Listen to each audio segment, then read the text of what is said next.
82 کی بات ہے، میں انڈیا گیا اکیلا، ٹرین میں تھا تو جالندھر سے رش چڑھا، لوگ کھڑے ہو گئے، تو ایک نوجوان سا تھا، وہ جوان تھا، نوجوان تو نہیں تھا، وہ کھڑا ہوا تھا، تو میں ایک سکھ کو دعوت دے رہا تھا، تو میری غور سے نہ سنتا رہا، تو مجھ سے انگریزی کہتا فرام ویئر یو آر، میں کہا فرام پاکستان، تو پھر کہنے لگا فرام ویئر ان پاکستان، میں کہا ملتان، فرام ویئر ان ملتان، میں کہا وائی آر یو آسکنگ، کیوں پوچھ رہے ہو؟ کہا I am from Multan, a small town تلمبا۔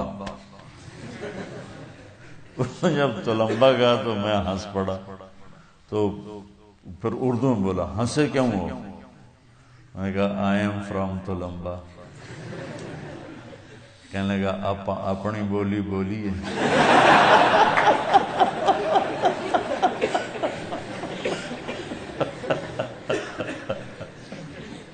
کہنے لگا اتنے تو ساڈی کوئی جانتا ہی کوئی نہیں، آپ اپنی بولی بولیے۔ میں کہا بولیے۔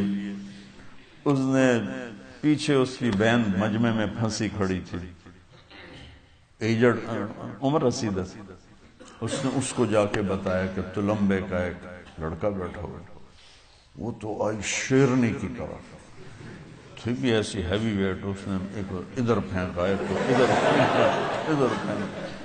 اچھا میرے سامنے والی سیٹ پر 3 آدمی بیٹھے تھے، تو 3 ہی کی وہ تھی، تو اس نے نا آگے ان کے بیچ میں جو گھسی، ایک نیچے گر گیا،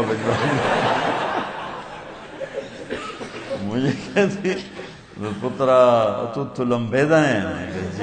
جی ماسی جی میں تلمبیدا، میں ٹھر پاواں۔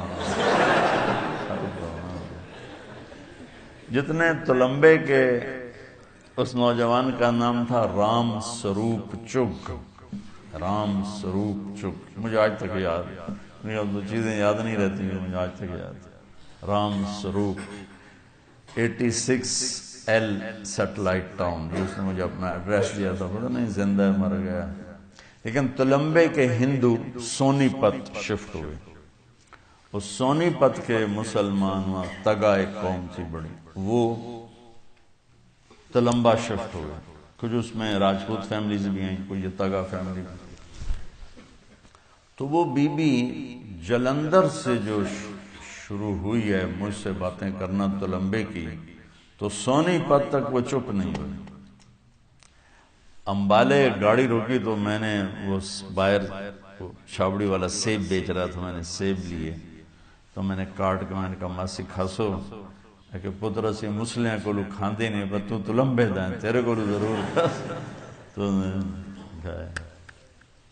وہ بڑی مالدار فیملی تھی، انہوں نے مجھے جو حویلی بتائی وہ تلمبے کی ایک اینٹیک حویلیوں میں تھی، تو کہنے لگی میرے باپو حویلی پوری کی تھی تو ملک بن گیا، تو سانو اے چھوٹا جا ہے اس لئے رام سروپ جمعہ ہے یہ حالی 6 مہینے دائی، انہوں لے تے اسی نکلے ہیں، تو ہر شاہ چھڑ دے آگئے۔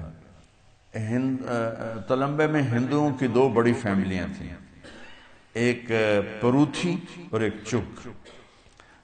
انہوں نے پورے علاقے کے زمینداروں کو اپنا غلام بنایا ہوا تھا، سود پہ قرضے دے دے کرنا، ان کی زمینیں ساری انہوں نے نا وہ قبضے میں کی ہوئی تھیں، اور وہ ان کے غلام تھے۔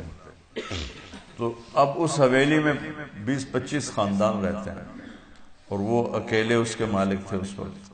کہنے لگی میرے باپو ایتھے آ کے مرن تائیں جتی نہ پائی، کہ جتی پاونی ہے تو تلمبے دی پاونی، نہیں تو پاونی نہیں۔